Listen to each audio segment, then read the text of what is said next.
पहले मैं अभिमुक्तेश्वरानंद सरस्वती जी आपसे शुरू करूंगा। कालनेमी तक बात पहुंच गई है।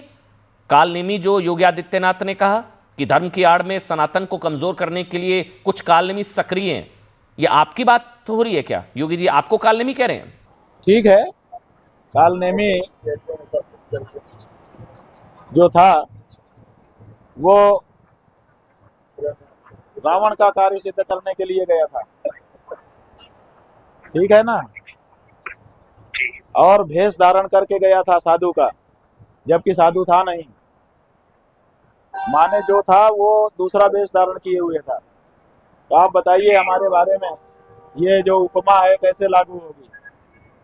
हम कौन से रावण का कार्य सिद्ध कर रहे हैं और कौन सा भेष हमने धारण किया है? हमारा असली रूप क्या है बताइए, उनसे पूछा जाना चाहिए।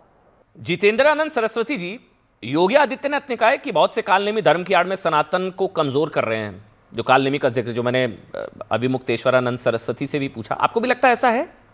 कुछ कालनेमी हैं धर्म की आड़ में सनातन को कमजोर कर रहे हैं? स्वाभाविक है। और एक लंबे समय से, आज़ादी के पहले भी आज़ादी के बाद भी ये श्रृंखला चली है। एक बार तो अयोध्या के ही 136 संत महंतों की डोजियर वहाँ के तत्कालीन एसपी ने जारी कर दी थी आपराधिक प्रवृत्ति की। तो आज जो परिस्थितियाँ हैं उसमें ऐसे लोग, कालनेमी की परिभाषा ही यही है कि वो छद्मवेशी है और करता कुछ और है। आप एजेंडे में देखिए, जैसे साधु का चरित्र क्या है। अभी जो कुछ हो रहा है, जिस व्यक्ति को लेकर के उन्होंने निशाना साधा है मुख्यमंत्री जी ने, उस व्यक्ति के बारे में मैं कह रहा हूँ उत्तर प्रदेश के माफिया कैसे मरे, एजाज का विषय नहीं है। माफिया मरे, मुख्तार अंसारी हो या अतीक अहमद हो, लेकिन उनके पक्ष में बयान कौन जारी कर रहा है? तो हिंदू साधु। अरे हिंदू धर्म से क्या लेना देना है उन दोनों अपराधियों का कि जिनके लिए बयान जारी किया जा रहा है? उसी प्रकार धारा 370 कश्मीर से हटी, सरकार ने हटाई। सरकार का निर्णय था कि राष्ट्र की एकता और अखंडता से जुड़ा हुआ प्रश्न था जम्मू कश्मीर का। उस सवाल पर कि इसको रीस्टोर किया जाए, तो क्या रीस्टोर करने से अभी जो गोरक्षा का आंदोलन चला रहे हैं वो गोरक्षा का आंदोलन सफल हो जाएगा या वहाँ गाय नहीं कटेंगी?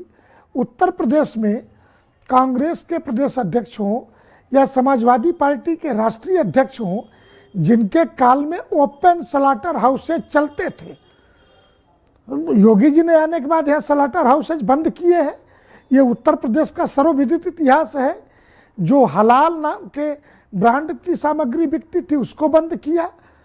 अब वो अखिलेश यादव, जिन्होंने 2015 में इनको खुद हाई कोर्ट के आदेश का उल्लंघन करने के आरोप में लाठी चार्ज में ठीक से पिटवाया, वही इनके सम्मान की बात कर रहे और कह रहे माफ़ी मांग लिया। लाठी चार्ज हुआ 2015 के सितंबर अक्टूबर में, और माफ़ी मांगने की बात कब आ रही है? 2021 के हरिद्वार के कुंभ में। और 6 महीने के अंदर ही मोहम्मद आजम खान ने बिना कोई क्षमा मांगे श्री विद्या मठ गए थे और वहाँ भोजन किया था। दोनों ने हंसी ठिठोली की थी। इसका मतलब है नूरा कुश्ती चल रही है। तो केंद्र से लेकर के राज्य तक के राष्ट्रवादी सरकारों को, हिंदुत्ववादी सरकारों को किसी एजेंडे के तहत अस्थिर करना या उन्हें बदनाम करना।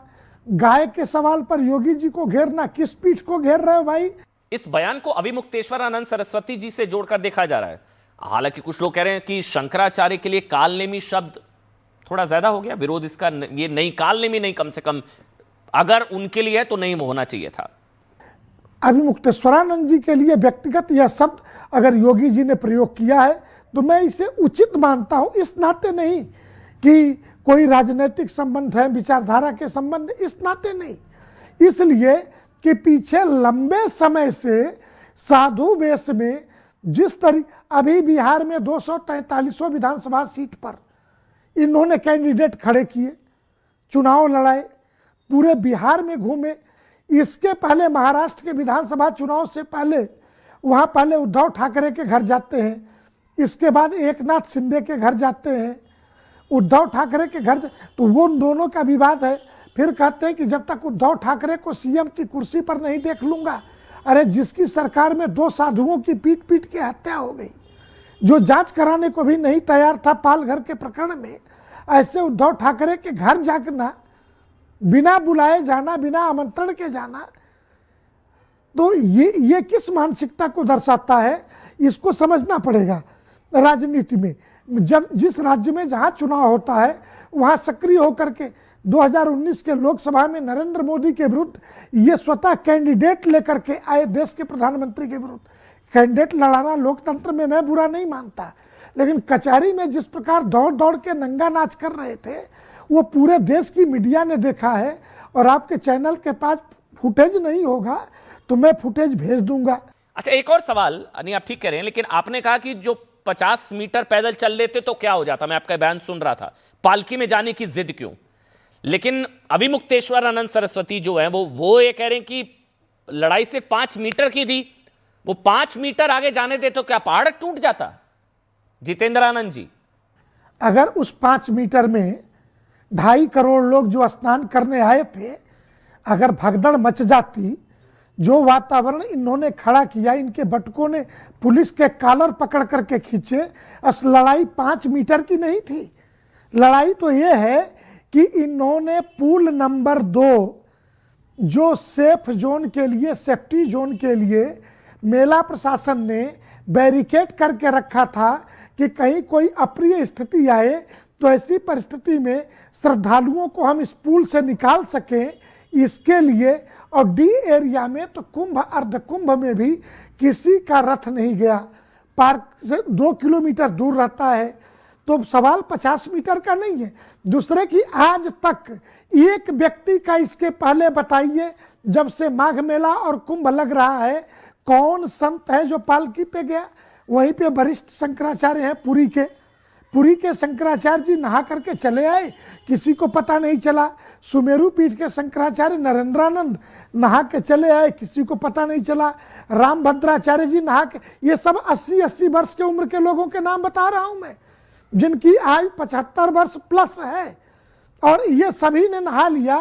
किसी को, और माँ गंगा की गोद में पालकी में चढ़ करके जाना, तीर्थराज प्रयाग की छाती पर कूदते हुए जाना, नारे अमावस्या मौनी है, हमको मौन रहना है और हम नारा लगाते हुए जा रहे हैं, तो ये तो पॉलिटिक्स थी। और इस पॉलिटिक्स में कि ये 5 मीटर इनका क्यों, इन्होंने पुल का जो बैरिकेड तोड़ा, इनके बटकों ने पुलिस पर हाथ उठाए, उनके कॉलर पकड़ करके खींचे, तो 5 मीटर का सवाल कहाँ है? योगी आदित्यनाथ ने कहा है वैसे कि धर्म को आचरण से साबित करने की जरूरत है। क्या आपका आचरण, मैं इस पूछ रहा हूं, क्या आपका आचरण धर्म विरोधी है? जो काल नेमी के संदर्भ में उन्होंने कहा कि धर्म को आचरण से साबित करने की जरूरत है। अभिमुक्तेश्वरानंद जी, बैरिकेडिंग नंबर 2 तोड़ी गई तो आपका पुलिस अधिकारी ही तो हमको लीड कर रहा था, उसने तोड़ा होगा।